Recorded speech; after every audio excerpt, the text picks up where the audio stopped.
ओम नमः शिवाय, ओम नमः शिवाय। शिव हरि बच्चों, बोलो श्री कृष्ण भगवान की जय। बोलो विष्णु लक्ष्मी की जय। अपने अपने माता पिता की जय। अपने अपने गुरुदेव महाराज की जय। राधा कृष्ण की जय। छोटे से लड्डू गोपाल की जय। भागवत पुराण की जय। बच्चों, 2 दिन जैसे कल और परसों मैं पंजाब जा रही हूँ, क्योंकि संक्रांत है और हम पुरोहित हैं, तो जजमानों ने बुलाया है बच्चों, तो मुझे जाना पड़ेगा, क्योंकि पेट के वास्ते इंसान को जाना पड़ता है और जजमानी पुरोहिती नहीं छूटती बच्चों। तो मैं 2 दिन भागवत पुराण और शिव पुराण नहीं डालूंगी। मैं आऊँगी 15 तारीख को शाम को, तो अगर 7:30 बजे 7 बजे तक आऊँगी तो मैं ज़रूर डाल दूँगी, और तबीयत अगर ठीक रहेगा तो मैं भागवत पुराण ज़रूर डालूँगी। नहीं तो बच्चों 2 दिन के वास्ते मुझे माफ़ी दे दो, क्योंकि बच्चों पेट है, पेट के वास्ते इंसान को इधर उधर जाना भी पड़ता है। आपको पहले भी बता चुकी हूँ कि भाई शर्मा जी हैं नहीं, शर्मा जी होते थे तो शर्मा जी चले जाते थे, तो अब कहीं आना जाना मुझे ही पड़ता है। तो बच्चों देखो, एक मैं झूठ नहीं बोलती। कहते हैं मेरे से कि दादी आप बनाते हो, आप कोई झूठ। बच्चे झूठ नहीं चलता, झूठ कितना दिन तक चलेगा। झूठ बोलना नहीं चाहिए, झूठ से पाप पड़ता है, क्योंकि भागवत पुराण के ऊपर जो इंसान बैठा हुआ है और वो झूठ बोलेगा तो वो उसका पढ़ना ना पढ़ना बराबर है, वो चंडाल के समान हो जाता है अगर भागवत पुराण के पास बैठ के झूठ बोलता है। तो बच्चों मैं झूठ नहीं बोल रही, मैं जुजमानी प्रवृत्ति में जाऊंगी। ऐसे अगर मतलब अगर मुझे अपना सेखी बघारना होता बच्चों, तो मैं ये भी कर सकती थी कि 2 दिन के वास्ते मैं हरिद्वार जा रही हूँ गंगा नहाने। ना बच्चे, गलत बात। मैं हरिद्वार उर्द्वार नहीं जा रही, मैं जुजमानों के यहाँ जा रही हूँ। संक्रांत का जो पंडित हैं बच्चे, तो कहते हैं ना बच्चे, मांगने के वास्ते, संक्रांत मांगने के वास्ते। संक्रांत मैं प्रोतनी हूँ, जुजमान बुलाए हैं कि दादी आ जाओ। आज संक्रांत को जाती हूँ, मैं 14 तारीख को जाती हूँ। 15 को, जैसे 14 तारीख को मनाते हैं तो मैं 13 तारीख को जाती हूँ या 12 तारीख को। अब वो 15 तारीख को कर रहे हैं, तो मैं आज शिव पुराण तो मैंने डाल दिया बेटे। और ये भागवत जो भागवत पुराण है, ये मैं 4-5 बजे तक डाल दूँगी, क्योंकि फिर बच्चे जो गुड़िया है मेरी, मैं गाँव भेजूँगी इसको, क्योंकि जवान बेटी को कहीं नहीं ले जाती बेटा मैं। जवान बेटी को कहीं ले जाना नहीं चाहिए, तो गाँव भेज दूँगी। 15 तारीख को गाँव से बुला लूँगी अपनी बेटी को। तो जो गुड़िया ही डालती है मेरी ये शिव पुराण भागवत इसमें यूट्यूब में, क्योंकि मुझे बच्चों आता नहीं डालना। मैं तो बस ये गुड़िया हमारी ये करके दे देती है, तो मैं पढ़ के इसमें पढ़ लेती हूँ, तो फिर गुड़िया ही डालती है मेरी इसमें भागवत और शिव पुराण। तो बच्चों, क्योंकि गुड़िया मेरी अब 6 बजे जाएगी, गांव जाएगी, और मैं बच्चे सवेरे कल 5 बजे सुबह निकलूँगी, क्योंकि पंजाब जालंधर से आगे जाना है मुझे बच्चों। तो मैं संक्रांत लेने जा रही हूँ बच्चों, मुझे माफ़ करना। बोलो शिव शंकर भगवान की जय। बोलो भागवत पुराण की जय।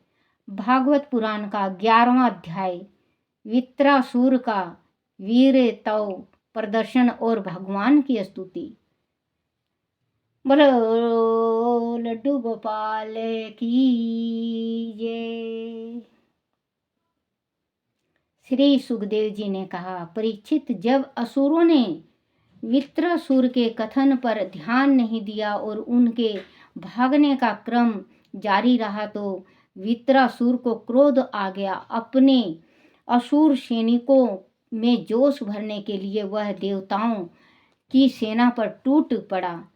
देवताओं को ललकारते हुए बोला, अरे दुष्ट, देखो रणभूमि में पीठ दिखाकर भागने वाले असुरों पर प्रहार करके तुम कौन सी वीरता दिखा रहे हो? यह लोग तो अपने माता पिता के मल मूत्र मूत्र के समान हैं। इन्हें मारकर तुम्हें कौन सा स्वर्ग प्राप्त हो हो जाने वाला है। आदि तुम्हारे मन में युद्ध की लालसा शेष है तो आओ मुझसे युद्ध करो, मैं तुम्हें शीघ्र ही रसातल में पहुंचा दूंगा। ऐसा कहकर वित्रासुर ने अपने विशाल शरीर से भयानक सिंहनाद किया और देव सेना पर टूट पड़ा। उसके वेग से धरती डगमगाने लगी। उसके भयानक त्रिशूल को देखकर देवगण भयभीत हो गए। उनका उत्साह बढ़ाने के लिए इंद्र एक भारी गदा लेकर असुर सेना पर टूट पड़ा। तभी वित्रासुर के आघात से इंद्र का हाथी ऐरावत तिल मिला उठा। उसका सिर फट गया और वह व्याकुल होकर चिंघाड़ने लगा। वह 28 हाथ पीछे हट गया। तब इंद्र ने अपनी अमितमय हाथ के शप्रश से घायल ऐरावत की व्यथा मिटा दी और वह फिर से रणभूमि में आ डटा।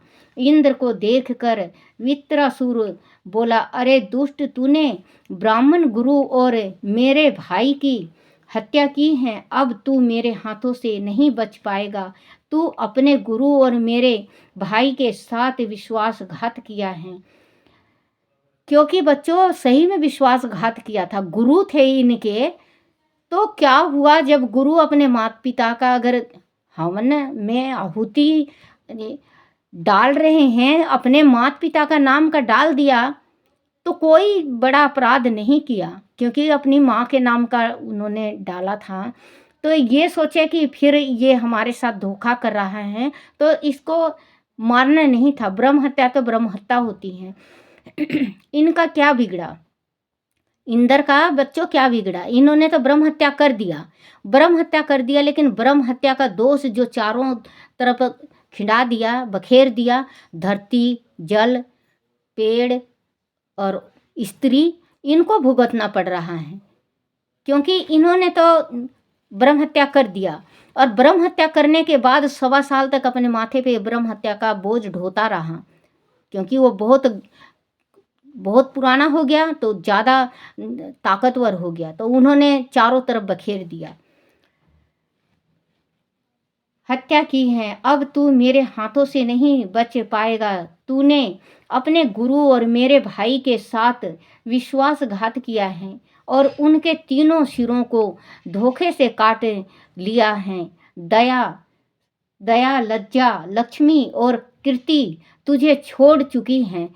तूने ऐसे नीच कर्म किए हैं जिनकी निंदा मनुष्य राक्षस भी करते हैं। आज मेरा यह त्रिशूल तेरे शरीर के टुकड़े टुकड़े कर देगा। तेरे जैसे पापी को अग्नि भी नहीं जलाएगी।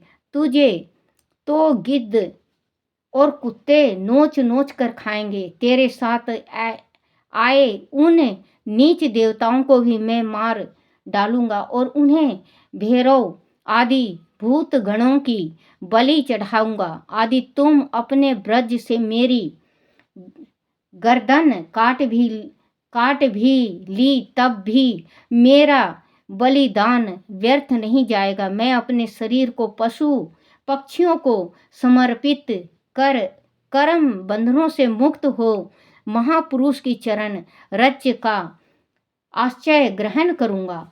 इंद्र, मैं तेरे सामने खड़ा हूँ, तेरा शत्रु हूँ। आ मुझसे युद्ध कर। अपनी ओघम शक्ति से मुझ पर प्रहार कर। मैं जानता हूँ कि तू श्री हरि के तेज और ऋषि दधीचि की तपस्या से तपी हुई अस्थियों से अपने आप को शक्तिमान समझ रहा है। श्री हरि ने मुझे मारने के लिए तुझे आदेश भी दिया है, फिर विलंब क्यों कर रहा है? अपने ब्रज से मुझे मार डाल, क्योंकि मैं जानता हूँ कि जिस पक्ष की ओर भगवान श्री हरि है उधर ही ऐश्वर्य है और विजय श्री है। परंतु मैं भी भगवान सक संकर्षण की स्तुति संकर्षण की स्तुति से अपने तन मन को उनके चरण कमलों में लीन कर दूंगा। तेरा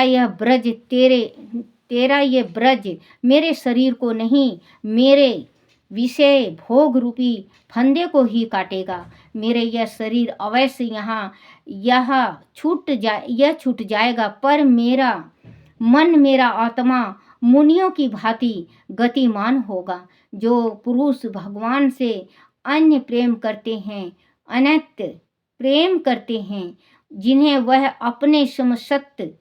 अपना समसत्य है, उन्हें वह स्वर्ग, पृथ्वी और रसतल की संपत्तियां प्रदान नहीं करती, क्योंकि उनसे परम आनंद की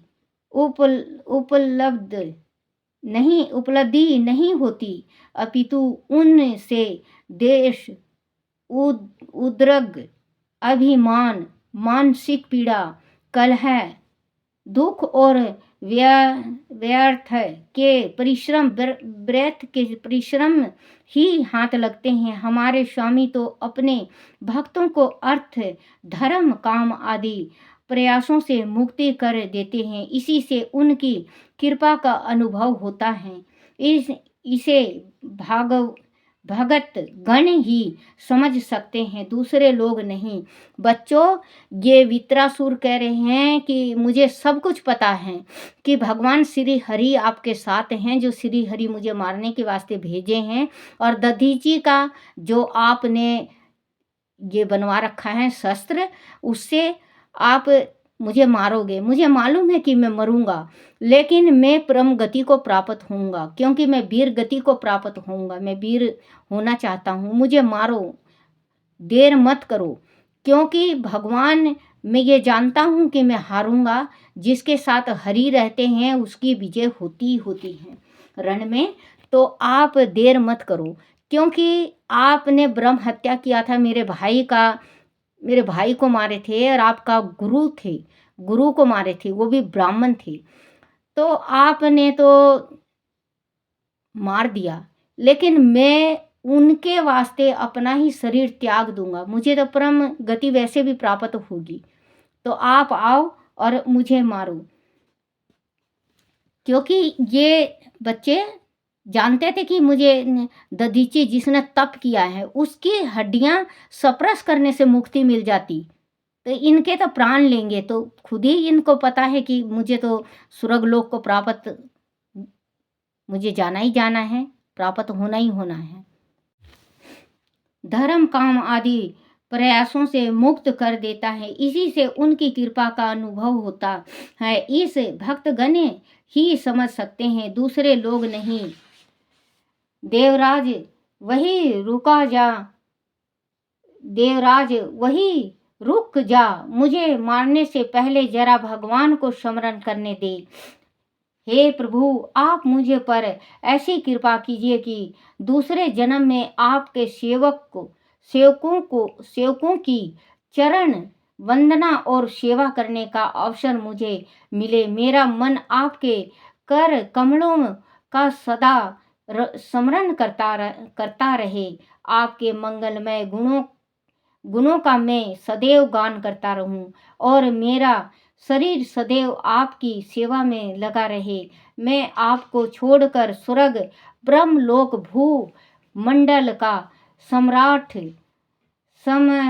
साम्राज्य, रसातल का एक छात्र, राजयोग की सिद्धियां, यह तक कि मैं मोक्ष भी नहीं चाहता। जैसे पक्षियों के पंखहीन बच्चे अपनी माँ की बाट जोहते रहते हैं, जैसे भूखे बछड़े अपनी माँ का दूध पीने को आतुर रहते हैं, जैसे वियोगिन पत्नी अपने प्रवासी प्रियतम से मिलने के लिए व्याकुल रहती है, वैसे ही हे कमल नेत्र मेरा मन आपके दर्शन के लिए छटपटा रहा है। हे प्रभु, मैं मुक्ति नहीं चाहता।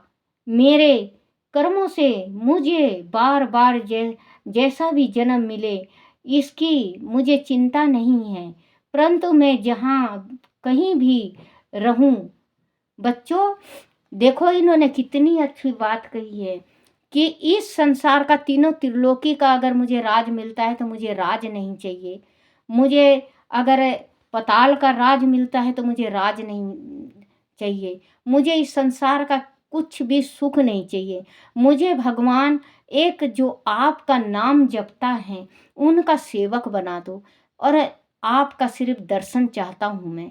मुझे कुछ नहीं चाहिए, स्वर्ग नहीं चाहिए, मोक्ष नहीं चाहिए, मुझे ब्रह्मलोक नहीं चाहिए, मुझे अल नहीं चाहिए, थल नहीं चाहिए, कुछ भी मुझे नहीं चाहिए। वित्रासुर जो हैं वो भगवान विष्णु का स्तुति कर रहे हैं, क्योंकि इनको पता है कि दधीची का जो ये अस्त्र मेरे शरीर में लगते ही मेरी प्राण जाएगी। तो इंद्र से कहने लगे, बोले भाई मुझे थोड़ा सा भगवान हरि का सुमरन करने दे।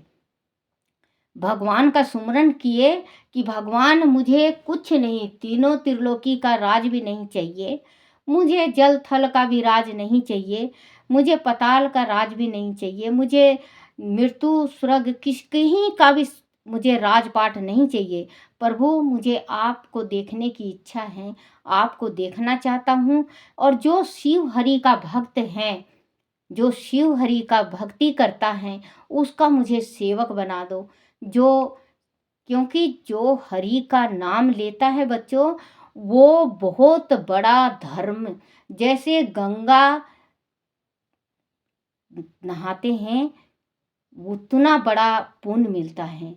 गंगा बड़ी गोदावरी उससे बड़ा प्रयाग, गंगा बड़ी गोदावरी उससे बड़ा प्रयाग, सबसे बड़ी अयोध्या जी जहाँ राम हुए अवतार, सबसे बड़ी अयोध्या जी जहाँ राम हुए अवतार। क्योंकि राम जी का अयोध्या सबसे बड़ी है, उसका रज माथे में लगा लो, खुद ही आप राम के चरणों का धूल लगा लोगे। जहाँ पे कृष्ण का जन्म हुआ है, जहाँ पे गुरु खेले हैं ये गोकुल में, वहाँ का रज लगा लो, कृष्ण भगवान की कृपा खुद ही हो जाएगी। तो ये कह रहे हैं भगवान मुझे तो दर्शन दो और बस इतना दो। मैं स्वर्ग लोक नहीं चाहता, मैं ब्रह्मलोक नहीं चाहता, मैं मोक्ष भी नहीं चाहता भगवान। बस मैं ये चाहता हूँ कि आपका जो नाम लें मैं उनका सेवा कर सकूं। महाराष्ट्र शरीर सदैव आपकी सेवा में लगा रहे। मैं आपको छोड़कर स्वर्ग ब्रह्मलोक भू